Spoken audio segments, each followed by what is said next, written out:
Pride and Prejudice. By Jane Austen. Chapter 43.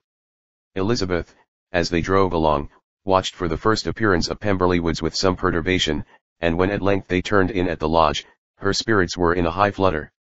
The park was very large, and contained great variety of ground. They entered it in one of its lowest points, and drove for some time through a beautiful wood stretching over a wide extent. Elizabeth's mind was too full for conversation, but she saw and admired every remarkable spot and point of view.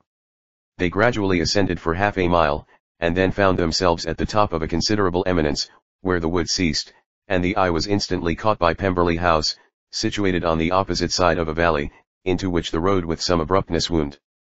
It was a large, handsome stone building, standing well on rising ground, and backed by a ridge of high woody hills, and in front, a stream of some natural importance was swelled into greater, but without any artificial appearance.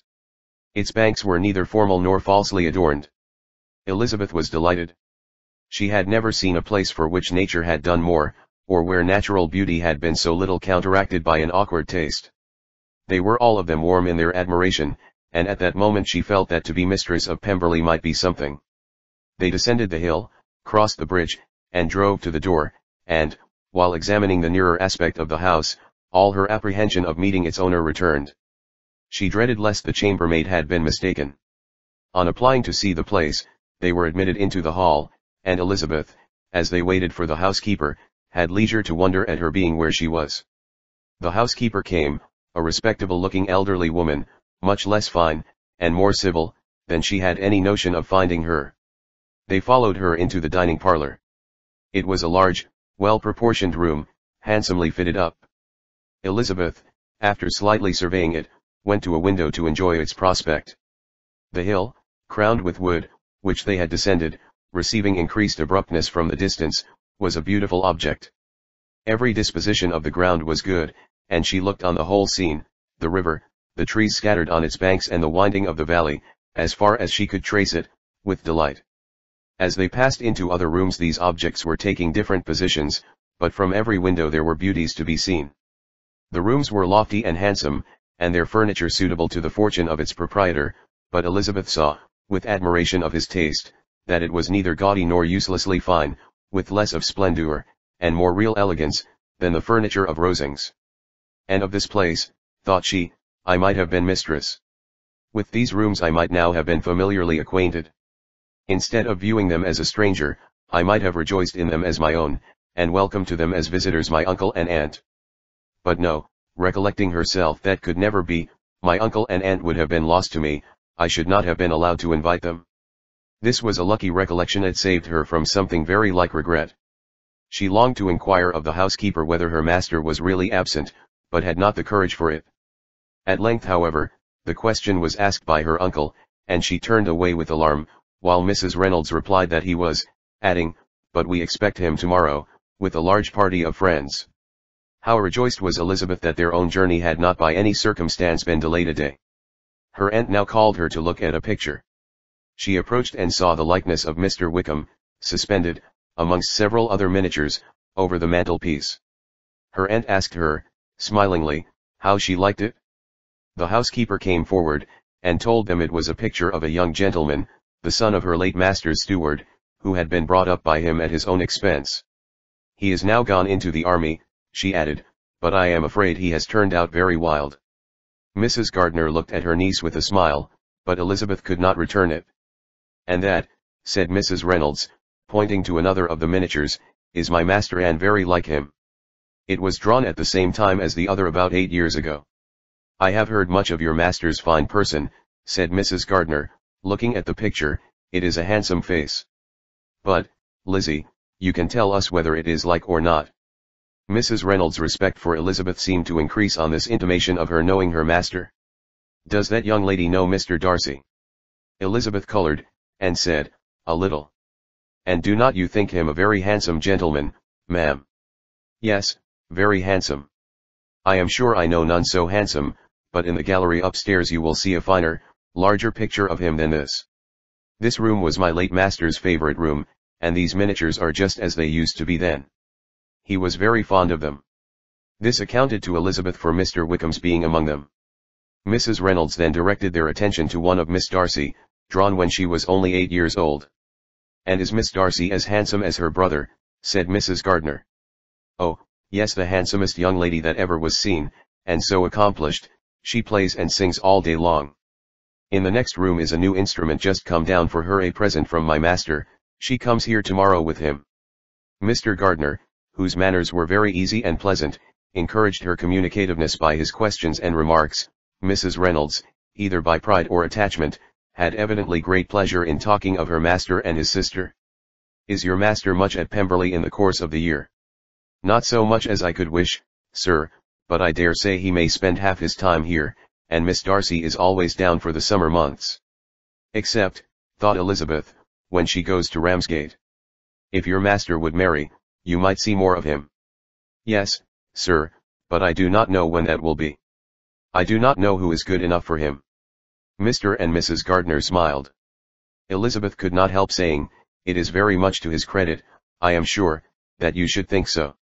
"I say no more than the truth, and everybody will say that knows him," replied the other. Elizabeth thought this was going pretty far, and she listened with increasing astonishment as the housekeeper added, "I have never known a cross word from him in my life, and I have known him ever since he was 4 years old." This was praise, of all others most extraordinary, most opposite to her ideas. That he was not a good-tempered man had been her firmest opinion.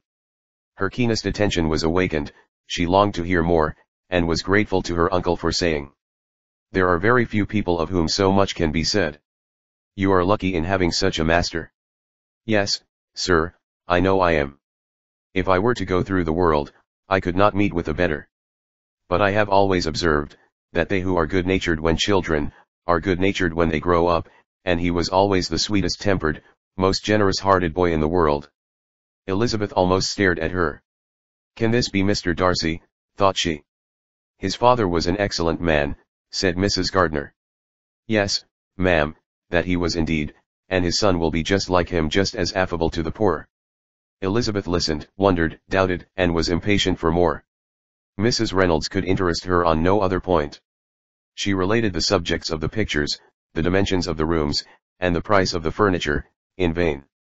Mr. Gardiner, highly amused by the kind of family prejudice to which he attributed her excessive commendation of her master, soon led again to the subject, and she dwelt with energy on his many merits as they proceeded together up the great staircase. "He is the best landlord, and the best master," said she, "that ever lived, not like the wild young men nowadays, who think of nothing but themselves. There is not one of his tenants or servants but will give him a good name. Some people call him proud, but I am sure I never saw anything of it. To my fancy, it is only because he does not rattle away like other young men." "In what an amiable light does this place him," thought Elizabeth. "This fine account of him," whispered her aunt as they walked, "is not quite consistent with his behavior to our poor friend. Perhaps we might be deceived. That is not very likely, our authority was too good." On reaching the spacious lobby above, they were shown into a very pretty sitting room, lately fitted up with greater elegance and lightness than the apartments below, and were informed that it was but just done to give pleasure to Miss Darcy, who had taken a liking to the room when last at Pemberley. "He is certainly a good brother," said Elizabeth, as she walked towards one of the windows. Mrs. Reynolds anticipated Miss Darcy's delight, when she should enter the room. "And this is always the way with him," she added. "Whatever can give his sister any pleasure is sure to be done in a moment. There is nothing he would not do for her." The picture gallery, and 2 or 3 of the principal bedrooms, were all that remained to be shown. In the former were many good paintings, but Elizabeth knew nothing of the art, and from such as had been already visible below, she had willingly turned to look at some drawings of Miss Darcy's, in crayons, whose subjects were usually more interesting, and also more intelligible. In the gallery there were many family portraits, but they could have little to fix the attention of a stranger. Elizabeth walked in quest of the only face whose features would be known to her. At last it arrested her, and she beheld a striking resemblance to Mr. Darcy, with such a smile over the face as she remembered to have sometimes seen when he looked at her. She stood several minutes before the picture, in earnest contemplation, and returned to it again before they quitted the gallery. Mrs. Reynolds informed them that it had been taken in his father's lifetime.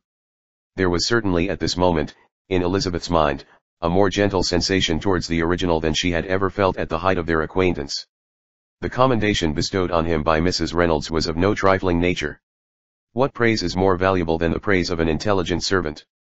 As a brother, a landlord, a master, she considered how many people's happiness were in his guardianship, how much of pleasure or pain was it in his power to bestow, how much of good or evil must be done by him. Every idea that had been brought forward by the housekeeper was favorable to his character, and as she stood before the canvas on which he was represented, and fixed his eyes upon herself, she thought of his regard with a deeper sentiment of gratitude than it had ever raised before. She remembered its warmth, and softened its impropriety of expression. When all of the house that was open to general inspection had been seen, they returned downstairs, and, taking leave of the housekeeper, were consigned over to the gardener, who met them at the hall door. As they walked across the hall towards the river, Elizabeth turned back to look again. Her uncle and aunt stopped also, and while the former was conjecturing as to the date of the building, the owner of it himself suddenly came forward from the road, which led behind it to the stables. They were within 20 yards of each other, and so abrupt was his appearance, that it was impossible to avoid his sight. Their eyes instantly met, and the cheeks of both were overspread with the deepest blush. He absolutely started, and for a moment seemed immovable from surprise, but shortly recovering himself, advanced towards the party, and spoke to Elizabeth, if not in terms of perfect composure, at least of perfect civility. She had instinctively turned away, but stopping on his approach, received his compliments with an embarrassment impossible to be overcome. Had his first appearance, or his resemblance to the picture they had just been examining, been insufficient to assure the other two that they now saw Mr. Darcy, the gardener's expression of surprise, on beholding his master, must immediately have told it. They stood a little aloof while he was talking to their niece, who, astonished and confused, scarcely dared lift her eyes to his face, and knew not what answer she returned to his civil inquiries after her family. Amazed at the alteration of his manner since they last parted, every sentence that he uttered was increasing her embarrassment, and every idea of the impropriety of her being found there recurring to her mind. The few minutes in which they continued were some of the most uncomfortable in her life. Nor did he seem much more at ease. When he spoke, his accent had none of its usual sedateness, and he repeated his inquiries as to the time of her having left Longbourn, and of her having stayed in Derbyshire, so often, and in so hurried a way, as plainly spoke the distraction of his thoughts. At length every idea seemed to fail him, and, after standing a few moments without saying a word, he suddenly recollected himself, and took leave. The others then joined her, and expressed admiration of his figure, but Elizabeth heard not a word, and wholly engrossed by her own feelings, followed them in silence. She was overpowered by shame and vexation. Her coming there was the most unfortunate, the most ill-judged thing in the world. How strange it must appear to him! In what a disgraceful light might it not strike so vain a man! It might seem as if she had purposely thrown herself in his way again. Oh! Why did she come? Or, why did he thus come a day before he was expected? Had they been only 10 minutes sooner, they should have been beyond the reach of his discrimination, for it was plain that he was that moment arrived, that moment alighted from his horse or his carriage. She blushed again and again over the perverseness of the meeting. And his behavior, so strikingly altered, what could it mean? That he should even speak to her was amazing, but to speak with such civility, to inquire after her family. Never in her life had she seen his manners so little dignified, never had he spoken with such gentleness as on this unexpected meeting. What a contrast did it offer to his last address in Rosings Park, when he put his letter into her hand. She knew not what to think, or how to account for it. They had now entered a beautiful walk by the side of the water, and every step was bringing forward a nobler fall of ground, or a finer reach of the woods to which they were approaching, but it was some time before Elizabeth was sensible of any of it, and, though she answered mechanically to the repeated appeals of her uncle and aunt, and seemed to direct her eyes to such objects as they pointed out, she distinguished no part of the scene. Her thoughts were all fixed on that one spot of Pemberley House, whichever it might be, where Mr. Darcy then was. She longed to know what at the moment was passing in his mind, in what manner he thought of her, and whether, in defiance of everything, she was still dear to him. Perhaps he had been civil only because he felt himself at ease, yet there had been that in his voice which was not like ease. Whether he had felt more of pain or of pleasure in seeing her she could not tell, but he certainly had not seen her with composure.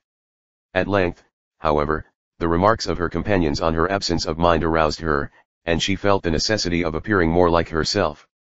They entered the woods, and bidding adieu to the river for a while, ascended some of the higher grounds, when, In spots where the opening of the trees gave the eye power to wander, were many charming views of the valley, the opposite hills, with the long range of woods overspreading many, and occasionally part of the stream.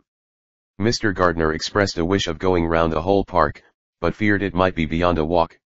With a triumphant smile they were told that it was 10 miles round. It settled the matter, and they pursued the accustomed circuit, which brought them again, after some time, in a descent among hanging woods, to the edge of the water, and one of its narrowest parts. They crossed it by a simple bridge, in character with the general air of the scene. It was a spot less adorned than any they had yet visited, and the valley, here contracted into a glen, allowed room only for the stream, and a narrow walk amidst the rough coppicewood which bordered it. Elizabeth longed to explore its windings, but when they had crossed the bridge, and perceived their distance from the house, Mrs. Gardner, who was not a great walker, could go no farther, and thought only of returning to the carriage as quickly as possible. Her niece was, therefore, obliged to submit, and they took their way towards the house on the opposite side of the river, in the nearest direction, but their progress was slow, for Mr. Gardner, though seldom able to indulge the taste, was very fond of fishing, and was so much engaged in watching the occasional appearance of some trout in the water, and talking to the men about them, that he advanced but little. Whilst wandering on in this slow manner, they were again surprised, and Elizabeth's astonishment was quite equal to what it had been at first, by the sight of Mr. Darcy approaching them, and at no great distance. The walk being here less sheltered than on the other side, allowed them to see him before they met. Elizabeth, however astonished, was at least more prepared for an interview than before, and resolved to appear and to speak with calmness, if he really intended to meet them. For a few moments, indeed, she felt that he would probably strike into some other path. The idea lasted while a turning in the walk concealed him from their view. The turning past, he was immediately before them. With a glance, she saw that he had lost none of his recent civility, and, to imitate his politeness, she began, as they met, to admire the beauty of the place, but she had not got beyond the words delightful, and charming, when some unlucky recollections obtruded, and she fancied that praise of Pemberley from her might be mischievously construed. Her color changed, and she said no more. Mrs. Gardner was standing a little behind, and on her pausing, he asked her if she would do him the honor of introducing him to her friends. This was a stroke of civility for which she was quite unprepared, and she could hardly suppress a smile at his being now seeking the acquaintance of some of those very people against whom his pride had revolted in his offer to herself. What will be his surprise, thought she, when he knows who they are? He takes them now for people of fashion. The introduction, however, was immediately made, and as she named their relationship to herself, she stole a sly look at him, to see how he bore it, and was not without the expectation of his decamping as fast as he could from such disgraceful companions. That he was surprised by the connection was evident. He sustained it, however, with fortitude, and so far from going away, turned back with them, and entered into conversation with Mr. Gardner. Elizabeth could not but be pleased, could not but triumph. It was consoling that he should know she had some relations for whom there was no need to blush. She listened most attentively to all that passed between them, and gloried in every expression, every sentence of her uncle, which marked his intelligence, his taste, or his good manners.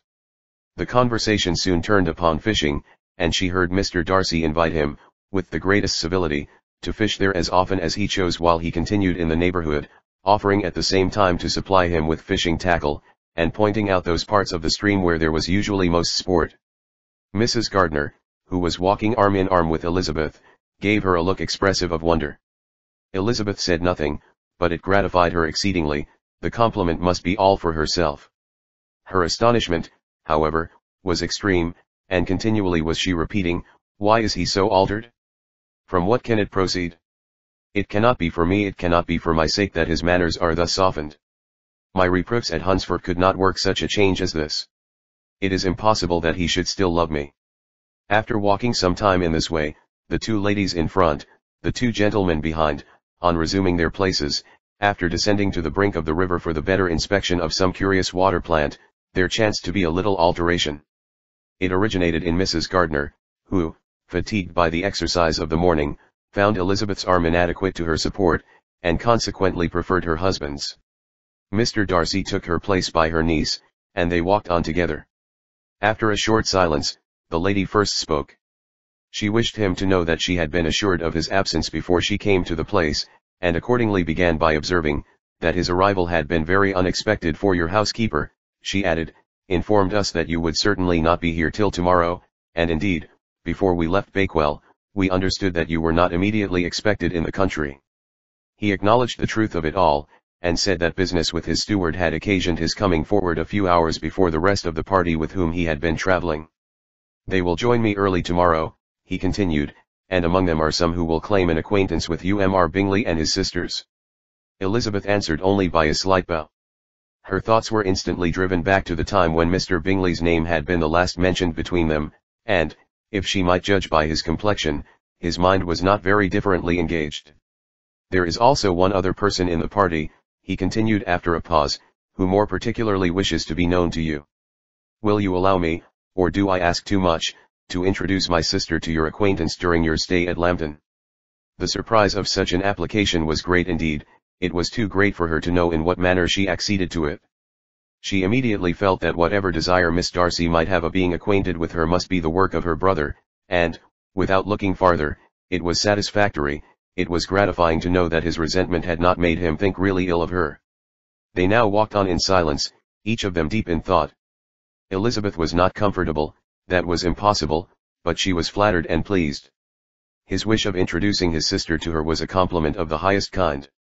They soon outstripped the others, and when they had reached the carriage, Mr. and Mrs. Gardiner were half a quarter of a mile behind. He then asked her to walk into the house, but she declared herself not tired, and they stood together on the lawn. At such a time much might have been said, and silence was very awkward. She wanted to talk, but there seemed to be an embargo on every subject.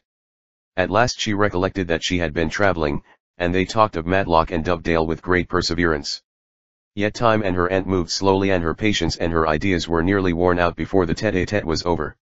On Mr. and Mrs. Gardiner's coming up, they were all pressed to go into the house and take some refreshment, but this was declined, and they parted on each side with utmost politeness. Mr. Darcy handed the ladies into the carriage, and when it drove off, Elizabeth saw him walking slowly towards the house. The observations of her uncle and aunt now began, and each of them pronounced him to be infinitely superior to anything they had expected. He is perfectly well behaved, polite, and unassuming, said her uncle. There is something a little stately in him, to be sure, replied her aunt, but it is confined to his air, and is not unbecoming. I can now say with the housekeeper, that though some people may call him proud, I have seen nothing of it. I was never more surprised than by his behavior to us. It was more than civil, it was really attentive, and there was no necessity for such attention. His acquaintance with Elizabeth was very trifling. To be sure, Lizzie, said her aunt, he is not so handsome as Wickham, or, rather, he has not Wickham's countenance, for his features are perfectly good. But how came you to tell me that he was so disagreeable?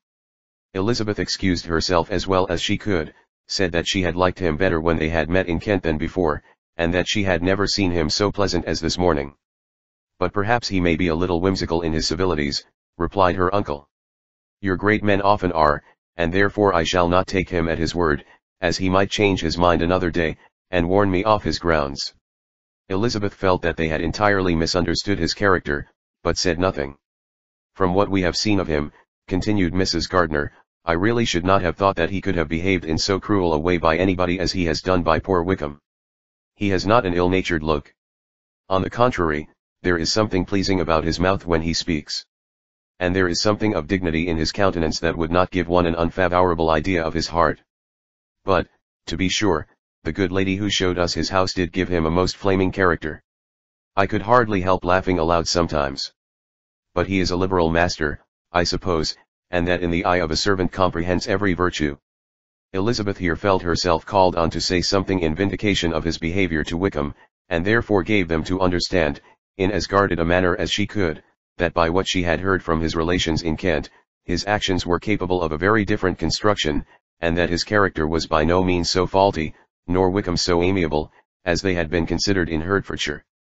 In confirmation of this, she related the particulars of all the pecuniary transactions in which they had been connected, without actually naming her authority, but stating it to be such as might be relied on. Mrs. Gardiner was surprised and concerned, but as they were now approaching the scene of her former pleasures, every idea gave way to the charm of recollection, and she was too much engaged in pointing out to her husband all the interesting spots in its environs to think of anything else. Fatigued as she had been by the morning's walk, they had no sooner dined than she set off again in quest of her former acquaintance, and the evening was spent in the satisfactions of an intercourse renewed after many years' discontinuance. The occurrences of the day were too full of interest to leave Elizabeth much attention for any of these new friends, and she could do nothing but think, and think with wonder, of Mr. Darcy's civility, and, above all, of his wishing her to be acquainted with his sister.